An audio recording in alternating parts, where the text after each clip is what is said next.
మీ అందరికీ నా హృదయపూర్వక వందనాలు. చెమ్మగలిగిన దేవుని పిల్లారా, మానక ప్రతి శనివారం ఈ విధంగా స్త్రీల కూడికగా కూడుకొని అనేక విషయాల నిమిత్తం మరి ప్రార్థన చేయడానికి దేవుడికి మనకిచ్చిన ఈ భాగ్యం బట్టి మీకు మరి దేవునికి మన ప్రభు అయిన యేసుక్రీస్తు వారి నామములో వందనాలు స్తుతులు తెలియచేసుకుంటూ ఇవాళ స్త్రీల కూడికగా కూడుకున్న మనకి దేవుని మాటలు ధ్యానం చేసుకొని ఆ మాటల్లో ఉన్న ఒక మాధుర్యాన్ని, ఆ మాటల్లో ఉన్న భావాన్ని బట్టి దేవుని పిల్లర మన జీవితంలో మనం బ్రతుకుదాం, జీవిద్దాం. చిన్న ప్రార్థన చేసుకుందాం. పరిశుద్ధుడా, చెమ్మగలిగిన మా పరలోకపు తండ్రి, నాయనా నీ కృప కలిగిన నామని కొందనాలు తండ్రి. కృపా సత్య సంపూర్ణుడా నీకు స్తోత్రాలు చెల్లించుకుంటున్నాం. నాయనా నీ నామంను హెచ్చిస్తున్నాం, గణపరుస్తున్నాం. మమ్మల్ని మేము తగ్గించుకొని సన్నిధానంలో తండ్రి బ్రతిమలాడుకుంటున్నాం. కొద్ది మాటలు మేము ధ్యానం చేసుకోబోతుండగా మాకు వినగలిగే చెవి, గ్రహించగలిగే హృదయం, వాక్యానుసారంగా బ్రతకడానికి శక్తిని మనం అడుగుతూ తండ్రి మాట్లాడుతున్న నన్ను ఆత్మచేత అభిషేకించి మాట్లాడే భాగ్యం అనుగ్రహించి కృప చూపమని మా రక్షకుడు నీ కుమారుడైన యేసే పరిశుద్ధ నామములో ప్రార్థన అడిగి వేడుకుంటున్నాం తండ్రి, ఆమేన్.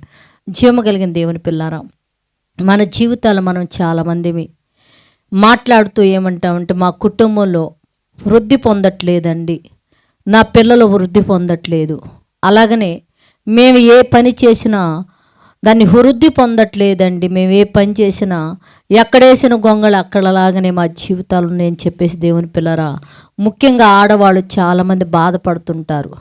చాలామంది నా కుటుంబానికి అసలు ఆశీర్వాదమే లేదు, అసలు దేవుడు కనుదృష్టి నా కుటుంబం మీద ఉందా లేదా, నా పిల్లల మీద నా మీద ఉందా లేదని చెప్పేసి ప్రతి ఒక్కళ్ళం కూడా మనం ఆలోచిస్తూ ఉంటాం. దేవుని పిల్లరా, భయపడుతూ ఉంటాం. రెండోది ఏంటంటే బాధపడుతుంటాం.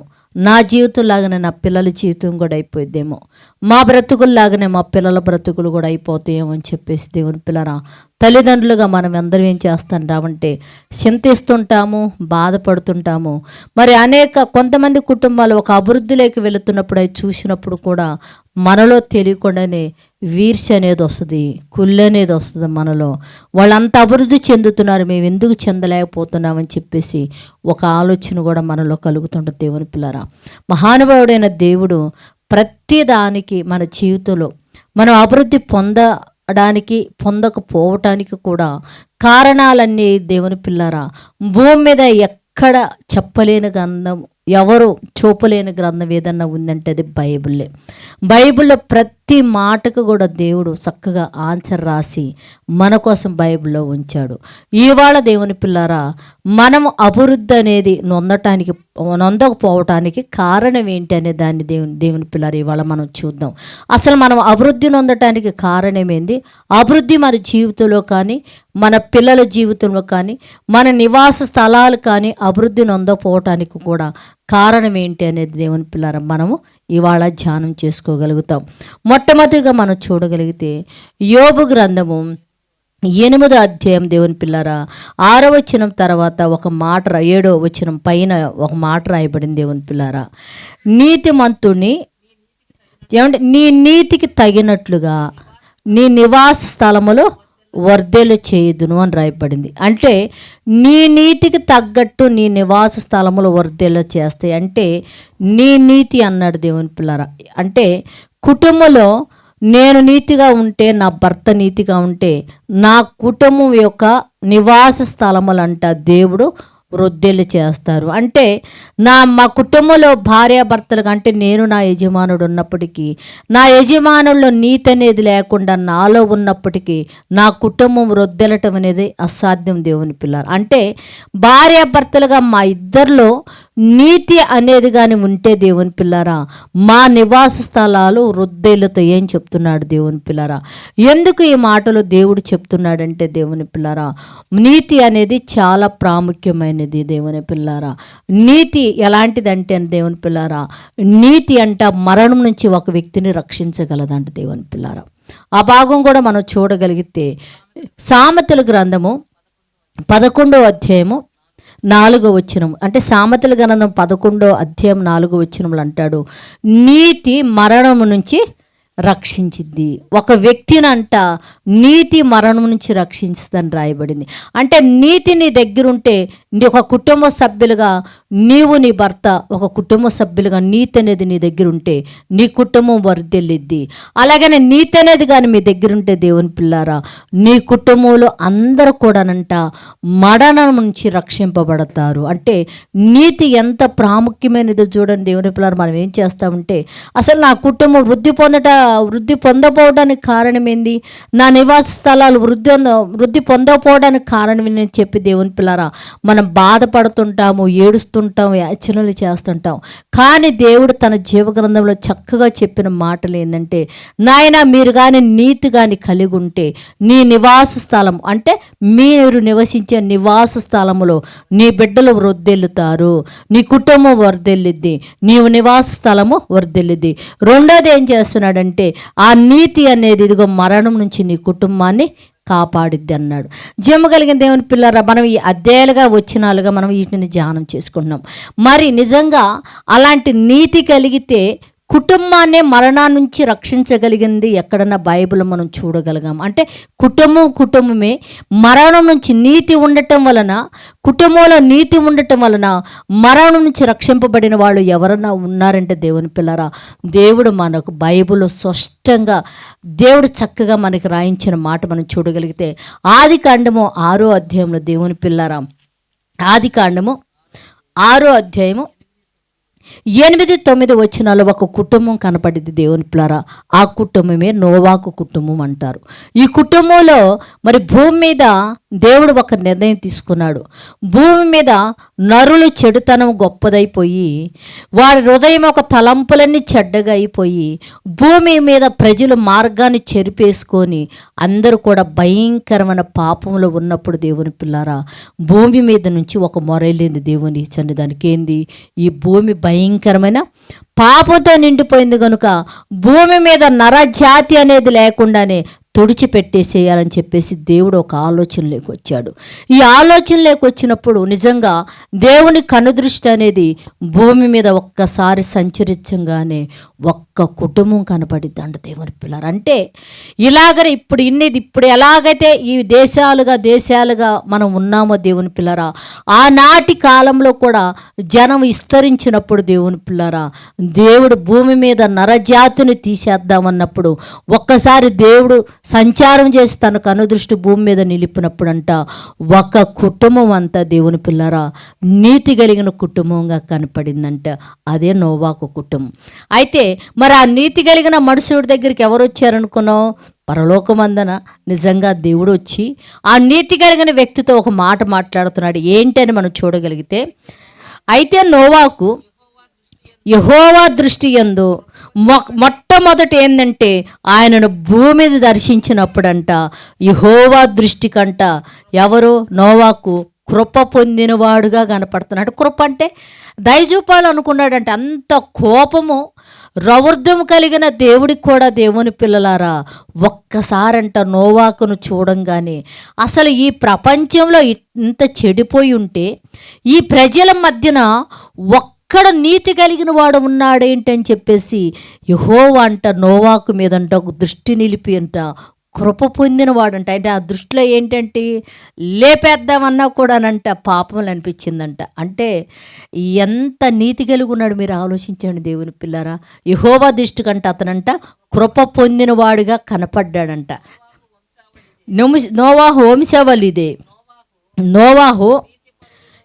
నోవాకు వంశావళి గురించి మాట్లాడుతూ నోవాకు నీతిపరుడును అంటే నీతిపరుడును తన తరములో ఉన్న వారందరిలో కూడా ఎలాంటి వాడంటే నిందారహితుడు. అంటే నింద మోపటానికి అతనిలోనంట ఏ పాపం దేవునికి కనపడట్లేదంట దేవుని పిల్లలు. అంటే చిన్న పాపమున్నా చిన్న లోపమున్నా ఆనాటి కాలం ప్రజలతో నోవాకు కూడా తుడిచిపెట్టబడేవాడు దేవుని పిల్లలు. కానీ ఆ తరములోనంట చూస్తేనంట నిందారహితుడుగా అంటే నీతిమంతుడును నింద మోపడానికి కూడా వీలు లేనివాడిగా అంటే నోవాకులో చూద్దామన్నా కూడా కనీసం ఆవగింజలో అరభాగం కదా కంటిలో నలుసంతా కూడా దేవుని పిల్లలారా పాపము అంటనీయకుండా బ్రతుకుతున్నాడు అన్నమాట. ఏమంటే ఆ తర్వాత నోవాకు ఎలాంటి వాడంటే దేవుడితో నడిచే అనుభవం ఉంది. అంటే దేవుడు చేయబట్టుకొని నడవగలిగేంత పవిత్రత ఉంది ఎవరి దగ్గర? నోవాకు దగ్గర. ఏమండి, మీరు బాగా ఆలోచించండి దేవుని పిల్ల. ఒకటి, దేవుని దృష్టికి ఏం కృప పొందిన వాడుగా ఉన్నాడు. అతను వంశావాళ్ళు చూస్తే నీతిమంతుడుగా ఉన్నాడు.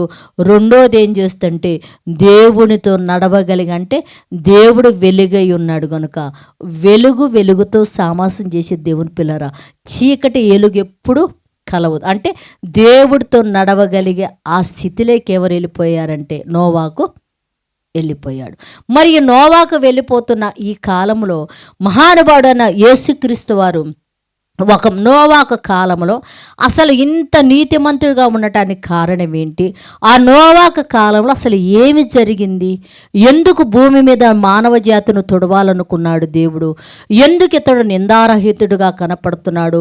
కృప పొందిన వాడిగా కనపడుతున్నాడు? దేవుని చేతిని పట్టుకొని నడవగలిగిన వాడిగా ఎందుకు కనపడ్డాడు? ఆనాటి కాలంలో ప్రజల పరిస్థితి ఎలాగుంది? దేశాల పరిస్థితి ఎలా ఉంది? ప్రపంచంలో ఉన్న మానవ పరిస్థితి ఎలా ఉందని మనం చూడగలిగితే దేవుని పిల్లరా, ఒక్కసారి మత్తయి సువార్త 24వ వచనములో మహానుభావుడైన యేసుక్రీస్తు వారు నోవాకును గురించి మాట్లాడుతూ దేవుని పిల్లరా, ఏమంటే 24వ అధ్యాయంలో 37వ వచనంలో ఒక మాట మనం చూడగలిగితే, ఇక్కడ మహానుభావుడైన యేసుక్రీస్తు వారు మాట్లాడుతూ ఏం చెప్తున్నాడంటే, నోవాహు దినములు ఎలాగూ ఉండునో, అంటే అసలు నోవాహు దినములు ఎలాగా ఉండునో మనుషు కుమారుడు అంటే యేసయ్య రెండో రాకడలో నేను భూమి మీదకి వచ్చేటప్పుడు కూడా మనుషుల పరిస్థితి అలాగనే ఉంటుంది. నోవాహు దినములలో ఎలాగూ ఉండునో మనుషు కుమారుడి దినములు కూడా అలాగనే ఉంటాయి. జనులు ఎలా ఉన్నారంట? జలప్రళయముకు ముందు దినములలో నోవాకు వాడలేకెళ్ళు వరకు అంటే 100 సంవత్సరాలు వాడగట్టాడు. ఎవరింతకీ? నోవాకు గారు 100 సంవత్సరాలు వాడగడుతున్నప్పుడు నోవాకు గారు మీరు ఎందుకు వాడగడుతున్నాడంటే, ఇదిగో ఆకాశం దేవుడు తూములు తెరుస్తాడంట, భూమిలో ఉంచి ఓటొచ్చిద్దంట, 40 రాత్రులు పగలు వర్షాలు కురుస్తాయంట, భూమి మీద ప్రజలందరూ చచ్చిపోతారంట, నన్ను వాడగట్టుకోమని చెప్పారు. మీరు కూడా కాస్త సహాయం చేసి కానీ మీరు కూడా వస్తే మీరు కూడా వాడలేకి రావచ్చు అని చెప్పేసి ఈయనేం చెప్తున్నాడు? కనిపించిన వారికెల్లా దేవుడు ఇలా చెప్పాడు, ఇదిగో 40 దినాల వర్షం వచ్చి అందరం చచ్చిపోతామంట, నా మాట వినండి, మీరు కూడా పడవలేకి వచ్చే అవకాశం ఉంటుంది, రండి, దీనిలో మీరు కూడా చెయ్యి వేయండి అని చెప్తూ ఉన్నాడు. ఎవరింతకీ? నోవాకు గారు. అయితే అప్పుడు ప్రజల పరిస్థితి ఎలా ఉంది? వర్షం లేదు, ఆకాశం నుంచి వర్షం కురవటం వాళ్ళకి తెలియదు, భూమిలో నుంచి ఆవురొచ్చి పంటలు పండుతున్నాయి, తింటున్నారు. అంటే ఇప్పుడు నోవాకు చెప్పే వాక్యం ఎలా ఉంది? సువార్త ఎలా ఉంది అంటే, ఆకాశం నుంచి వర్షం పడిద్దా, భూమి అంతా కూడా మునిగిపోతామా, చనిపోతామా, దేవుడు నీకు ఒక్కడిగా చెప్పాడా? మాకు చెప్పలా? మేము చేసేది భక్తి కదా, మేము చేసేది ఆరాధన కదా, అంటే నీకు ఒక్కడికే చెప్పాడా ఈ మాట అని చెప్పేసి అప్పుడు ప్రజలు ఏం చేస్తున్నారంటే దేవుని పిల్లారా, తినుచు అంటే బాగా నచ్చినే వండుకొని బాగా తింటున్నారంట దేవుని పిల్లారా. ఏమండి, మనం ఒకసారి ప్రయాణంలో వెళుతూ ఉన్నప్పుడు ఏం చేస్తుంటారు కొంతమంది, ఏమండి బజ్జీలు కనిపెట్టు, బజ్జీలు పునుగులు తింటామంటారు. సరే తిన్నాం కాసేపు అట్టికేయాలండి బాగుంటాయి అని చెప్పి అవి కొని తినేస్తుంటాం. ఏమన్నా ఇంకొంచెం దూరం మనకు జ్యూస్ కనిపించింది అనుకో, ఏమండి చెరుకు రసం కనిపించింది అనుకో, అర్ధరాత్రి అని లేదు, 2 అని లేదు, 3 అని లేదు, చెరుకు రసం బాగుంటుంది తాగితే. అంటే ఇంకేం పని? తినే పనే కడుపుకు దేవుని పిల్లారా. తినుచూ ఉన్నారంట, బాగా తాగుడు అన్నమాట. అంటే పండగ వస్తే ఇప్పుడేంటి? తాగుడు. పుట్టినరోజు వచ్చిందంటే ఏంటి? తాగుడు. పెళ్లి రోజు వచ్చిందంటే ఏంది? తాగుడు. ఫంక్షన్ వచ్చిందంటే ఏంది? తాగుడు.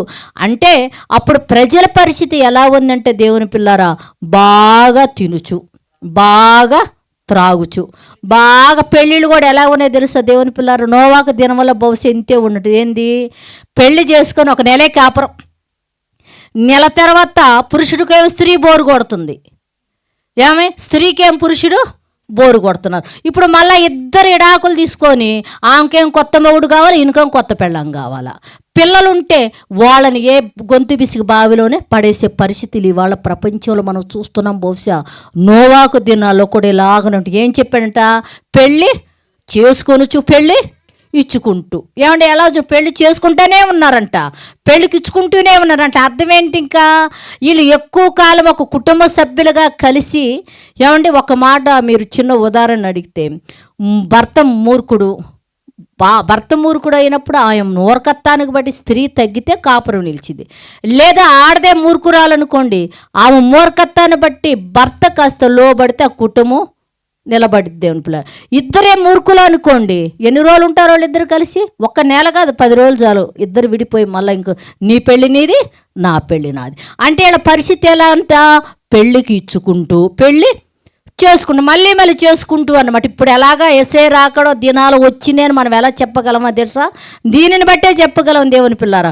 పెళ్ళికి ఇచ్చుకుంటూ పెళ్ళి చేసుకుంటున్నారంట. ఇదే పని ఇంకా. అంటే తినుచు త్రాగుచు పెళ్ళికి ఇచ్చుకుంటూ పెళ్ళి చేసుకుంటూ ఇల్లు కూడా కట్టుకుంటూ. అంటే నీ ఇల్లు నీది, నా ఇల్లు నాది, నీ సంపాదన నీది, నా సంపాదన నీది, నా సంపాదన వాడుకోదు, నీ సంపాదన నేను అడుగు. ఒకళ్ళు వెళ్ళిపోయా, ఒకళ్ళు మన ఇద్దరు ఏదైనా తేడా వచ్చి ఇడిపోతే నాది నాకు ఉండాలిగా, నీది నీకు ఉండాలిగా. మీ అమ్మ నుంచి తెచ్చిన దగ్గర నీది నీ దగ్గర పెట్టుకో, నాది నా దగ్గర పెట్టుకుంటారు. అంటే ఇవాళ పరిస్థితులు ఎలా ఉన్నాయి?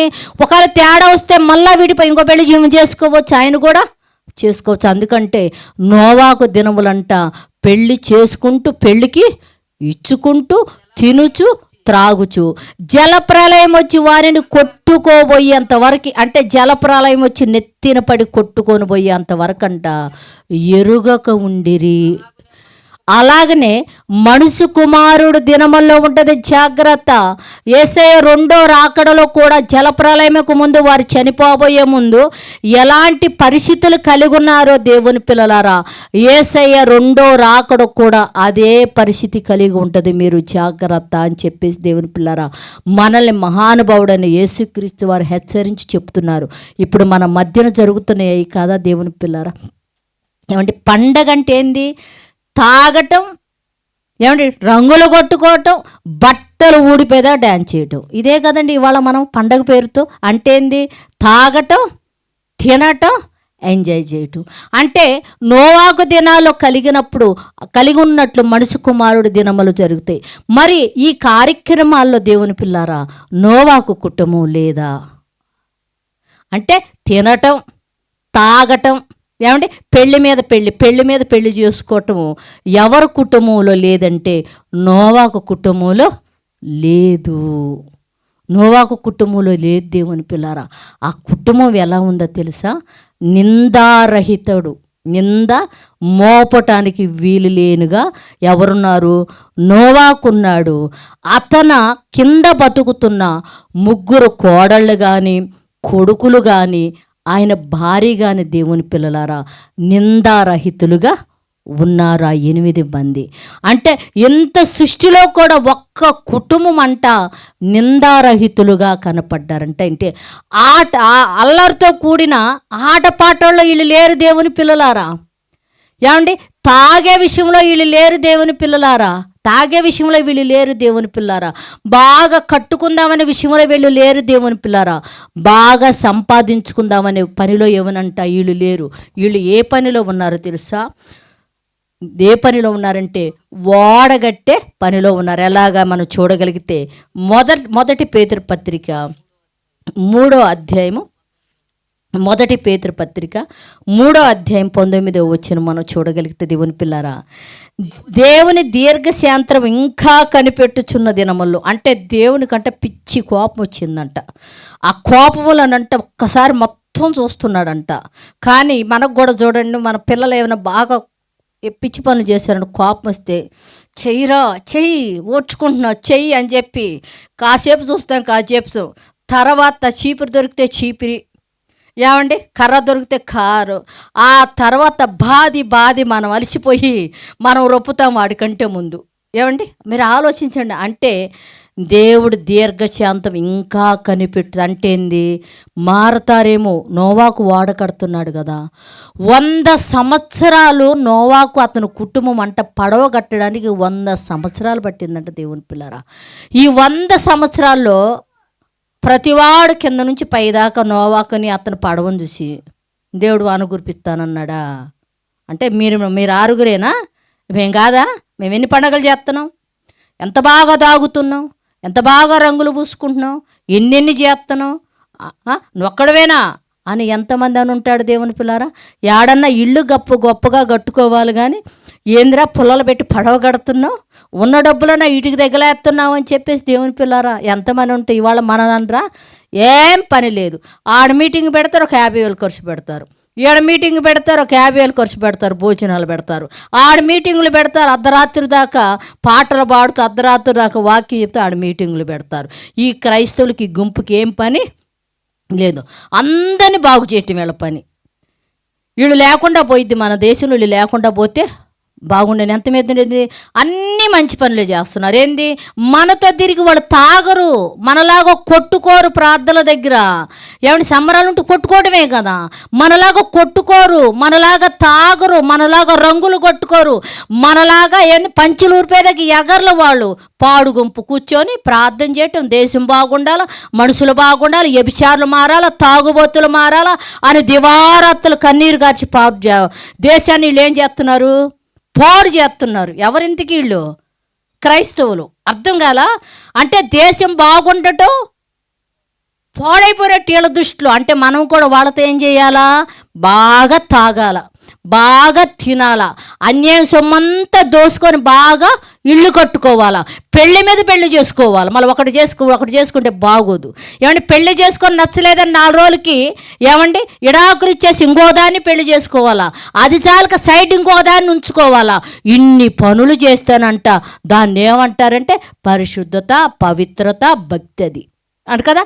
ఇప్పుడు క్రైస్తవులు ఎందుకు నచ్చరు, పెళ్లి మీద వాళ్ళు పెళ్లి చేసుకొని చావరు. ఏమంటే క్రైస్తవులు పెళ్లి మీద పెళ్లి చేసుకొని చావరు, తాగరు, తిరగరు. దేశమంతా క్షేమంగా బాగుండాలని దివారాత్తులు బాగుపడనరా మీరని ఒక మంచి మాటలు చెప్పిన క్రైస్తవులంట దేశంలో ఉండటానికి వీలు లేదంట. మరి ఇవాళ ఇప్పుడు మన పరిస్థితి ఇలా ఉంటే ఆ రోజు నోవాహు కాలంలో కూడా పరిస్థితి ఏంది, నోవాహు అతను కుటుంబం ఏం చేస్తుందంటే అలో జలప్రలయం రాబోతుంది, జనులు చచ్చిపోతారని దేవుడు చెప్పాడే. అయ్యో ఈ పడవ కడుతుంటే కాసిన మంది అన్నా వస్తారేమో ఇక్కడికి, దీన్ని చూసేమన్నా వస్తారేమో, బతుకుతారేమోనంట. నోవాహు అతను కుటుంబం అంట పడవ కడుతున్నారంట. దేవుని పిల్లరా, ఆ పడవ కడుతున్న కాలంలో దేవుడు ఏం చెప్తున్నాడంటే, దేవుడు దీర్ఘశాంతం ఇంకా కనిపెట్టుచున్న అప్పుడు పూర్వము నోవాహు దినములలో ఓడ సిద్ధపరచుచుండగా అవిధేయులైన వారు అవివేకము చెప్పితే విని సావరు, అవివేకులైన వారి యొద్దకంట, శరలో అంటే పాపంలో ఉన్న ఆత్మల యొద్దకంట ఆ దేవుడంట ఆత్మరూపిగా వెళ్ళి వాళ్ళకి ఏం చెప్పాడంటే సువార్త ప్రకటిస్తున్నాడు. అంటే నోవాహు ద్వారా వాళ్ళకి ఏం ప్రకటిస్తున్నాడు, నోవాహు ఓడను బట్టి సువార్త ప్రకటిస్తున్నారు. పాపంలో ఉన్నారు, పాపమనే చెరలో ఉన్నారు, అవిధేయతలో ఉన్న వారికంట సువార్త ప్రకటిస్తుంటేనంట వాళ్ళు ఏం చేశారంట, ఆ ఓడలో కొందరు అనగా 8 మంది ఏమంటే నీటి ద్వారా రక్షణ పొందారంటే. 8 మంది అంటే ఎవరింతకి, నోవాహు అతని కుటుంబము 8 మంది రక్షణ పొందారు. మరి ఈనాటి కాలంలో దేవుని పిల్లారా యేసయ్య రాకడలో కూడా పరిస్థితి అలాగనే ఉంటుందని చెప్తే దేవుని పిల్లారా, ఇవాళ సంఘం అనే వాడలేకి చేరిన మనము దేవుని పిల్లలారా మనం నీతిమంతులుగా ఉండగలుగుతున్నామా, నిందారహితులుగా ఉండగలుగుతున్నామా, దేవుని దృష్టికి కృప పొందిన వారిగా ఉంటున్నామా? మనము మన కుటుంబంలో యజమాని అంటే స్త్రీ రక్షణలోకి వస్తే నీ కుటుంబంలో నీ యజమానుడు నీ పిల్లలని నువ్వు నిందారహితులుగా ఉంచి యేసయ్య రాకడలో ఎత్తబడేవారుగా ఉన్నారా? యేసయ్య రాకడలో మరణం నుంచి తప్పించుకోండి అంటే దేవుని పిల్లారా శారీరకమైన మరణం భూమి మీద అందరికి వచ్చింది. రెండో మరణం తప్పించుకోగలిగిన వాళ్ళు ఎవరంటే యేసయ్య అనే సంఘములో, యేసయ్య అనే వాడనే సంఘములో చేర్చబడిన వాళ్ళు దేవుని పిల్లారా. అంటే యేసయ్య రాకడకు కూడా దేవుని పిల్లారా ఆ రెండో మరణం తప్పించుకోవాలంటే దేవుని పిల్లారా నీతి కలిగి మనము ఉండాలా. ఇవాళ క్రీస్తును నమ్మానని మరి మందిరానికి వస్తున్న మనలో నీతి ఉందా? నీ యజమానులో నీతి ఉందా? నీ కుటుంబ సభ్యులని ఆ నీతి మార్గంలో చక్కగా నడిపించుకొని మరి దేవుడు దృష్టికి మందం ఒక నోవాహు మలే నింద రహితులుగా కృప పొందిన వాడిగా నీతిమంతులుగా మన కుటుంబాన్ని మనం మార్చుకొని దేవుని పిల్లారా నోవాహు ఎలాగైతే జలప్రలయం నుంచి అంటే నీతిమంతుడు మరణం నుంచి ఏమవుతాడు, రక్షింపబడతాడు, తప్పింపబడతాడు. అలాగా మనం కూడా దేవుని పిల్లారా ఆ రెండో మరణం నుంచి తప్పింపబడిన వారిమై నిత్య జీవానికి చేరుకుండే వారిగా మనందరం ఉండునట్లు దేవుని పిల్లారా ఈ దినం మనము ప్రార్థన చేసుకుందాం. అంటే నీతిమంతుడు మరణం నుంచి రక్షింపబడతాడు. నీతిమంతుడు నివాస స్థలం దేవుడు ఏం చేస్తాడు? వర్ధిల్ల చేస్తారు అని అంటాడు కదా దేవుని పిల్ల. అలా మీకు ఒక అనుమానం రావచ్చు, అయితే మరి అనీతిమంతులు విస్తారంగా బతికే వాళ్ళు వీళ్ళందరూ వర్ధిల్లుతారు, తర్వాత వాళ్ళు అనుభవించడానికి వెనకాల ఎవరో ఉండరు, అది నీతిమంతులు అనుభవించాలంట దేవుడి దృష్టి. అది అర్థమవుతుందా? ఏమంటే ఒక మాట ఉంది, బైబిల్ ఒక మాట ఉంటుంది, నీతిమంతుడంట అనుభవించడానికి భక్తిహీనుడంతా పోగు చేస్తాడంట. అంటే తర్వాత తరంలో ఎవరు అనుభవించాలి? అది నీతిమంతుడే రావాలి, దాన్ని అనుభవించాలంటే భక్తిహీనుడు అంట పోగు చేస్తాడంట. కానీ నీతిలో మనం బ్రతికితేనంట నీ నివాస స్థలాలు వర్ధేలు చేస్తారంటే నీ పిల్లలు వర్ధేలుతారు, ఏమంటే నీ కూతుళ్ళు వర్ధేలుతారు, నీ మనవలు వర్ధేలుతాడు, నీ సంపాదన వాళ్ళు అనుభవిస్తారు. మరి భక్తిహీనుడి సంపాదన వర్ధెలుడు ఉండదు, అంటే వెనకాల సంఖ్య పెరగటం ఉండదు. నీతిమంతులు అనుభవించడానికి భక్తిహీనుడు దాన్ని పోగు చేస్తాడని రాయబడింది దేవుని పిల్లరా. కనుక మన కుటుంబం కూడా నోవాకు దినములు ఎలాగున్నాయో మనుషు కుమారు అంటే యేసయ్య రాకడ కూడా అలా ఉంటుంది. యేసయ్య రాకడికి మన కుటుంబాలు కూడా దేవుని పిల్లారా యేసయ్య దృష్టికి మనం ఎలా ఉండాలా? నిందా రహితులుగా, ఏమండి కృప పొందిన వారిగా, నీతిమంతులుగా మనం ఉంటే యేసయ్య రాకడలో యేసయ్యతో కలిసి, ఏమండి యేసయ్యలాగా మన పిల్లల మార్పునుంది మేఘాల మీద పరలోకానికి మనం కూడా కొనిపోబడతాం. అట్టి ధన్యత దేవుడు మనందరికీ కలిగి ఉండినట్లు ప్రార్థన చేద్దాం. పరిశుద్ధుడా చేయగలిగిన మా పరలోకపు తండ్రి, నాయనా నీ కృప కలిగిన నామానికి వందనాలు తండ్రి. నీతిమంతుడు నివాస స్థలము వృద్ధెల్లిద్దని చెప్పావున్న తండ్రి నైనా, ఇదిగో నీతిమంతుడు నీ దృష్టికి కృప పొందిన వాడిగా ఉంటాడని చెప్తున్నావు తండ్రి. నీతిమంతుడు నిందారహితుడుగా ఉంటాడని చెప్తున్నావు తండ్రి నైనా. ఎంత మాత్రం అల్లరితో కూడిన ఆటపాటల్లో పాలిభాగం పొందుకన తండ్రి, భూమి మీద నా తండ్రి నైనా నోవాకు దినముల్లో ఉన్న మనుషులతో తండ్రి అతడు కలవక అతను కుటుంబం ప్రత్యేకింపబడి నీతి కలిగిన వారుగా ఉండునట్లు నా తండ్రి వారు బ్రతికారు గనుకనే ఆనాటి కాలంలో జల ప్రళయంలో నా తండ్రి అవిధేయులైన వారితో కొట్టుకొని పోకుండా అతను కుటుంబాన్ని తండ్రి రక్షించావునైనా. ఈనాటి కాలంలో తండ్రి నైనా అల్లడుగుతో కూడిన ఆటపోటల్లో మేము పోకన తండ్రి ప్రత్యేకింపబడిన వారమై యేసయ్య రెండో రాకడికి నా తండ్రి యేసయ్య దృష్టికి మేము కృప పొందిన వారిగానైనా నిందారహితమైన వారిగా నా తండ్రి నైనా నీతిమంతులుగా మేము మారిపోనట్లు కృప చూపండి అయ్యా. మా నివాస స్థలాలు మీరు వర్ధెలు చేయమని అడుగుతున్నాం, సహాయం చేతండి అయ్యా. అయ్యా ఆనాడు ఓడలేకి ఎలాగైతే నోవాకు వెళ్ళి అతను కుటుంబం రక్షింపబడ్డాడు, సంఘమనే క్రీస్తు యొక్క ఓడలో మేము ప్రవేశించిన తండ్రి యేసయ్య రాకడలోనైనా ఎత్తబడినైనా మేఘాల మీద తండ్రి నీ సన్నిధానానికి చేరుకోవడానికి అట్టి భాగ్యం క్రైస్తవ గాస్పోలో చర్చిలో ఉన్న ప్రతి కుటుంబానికి చిన్నపిల్లల మొదలుకొని వృద్ధుల వరకు అలాంటి నీతిలో మేము బ్రతుకున్నట్టు కృప చెప్పమని అడుగుతున్నా తండ్రి. నీ బిడ్డల కుటుంబాల మీద నీ దయాని కన్నికను రాని మనం అడుగుతున్నాం తండ్రి. అయ్యా ఇదిగోన తండ్రి లైవ్ ద్వారా ఎంతమంది మాటలు చూస్తున్నారు తండ్రి, వారిని వారి కుటుంబాలు మీరు ఆశీర్వదించి నీ కృపలో వర్ధలు చేసినైనా యేసయ్య రాకడలో ఎత్తబడినట్లు కృప చెప్పమని అడుగుతున్నాం, సహాయం చేతండి. ఇప్పటి వరకు అనేక విషయాల నిమిత్తం ప్రార్థన చేసుకొని ఉండగా మా మొరలు ఆలకించారని మేము నమ్ముతూ తండ్రి రేపు నా తండ్రి క్రీస్తు యొక్క మరణ పునరుత్థానంలో మేమందరం పాలెభాగం పొందడానికి సిద్ధపడి ఉండగా నీ దయాన్ని కనికరించి రేపు క్రీస్తు మరణ పునరుత్థానంలో పాలెభాగం పొందే భాగ్యం మాకు అందరికీ అనుగురించి మీరు మహిమ పొందమని మా రక్షకుడు నీ కుమారుడైన యేసయ్య పరిశుద్ధ నామములో ప్రార్థన అడిగి వేడుకుంటున్నాం తండ్రి, ఆమేన్. మీ అందరికీ నా హృదయపూర్వక వందనములు, ధన్యవాదాలు.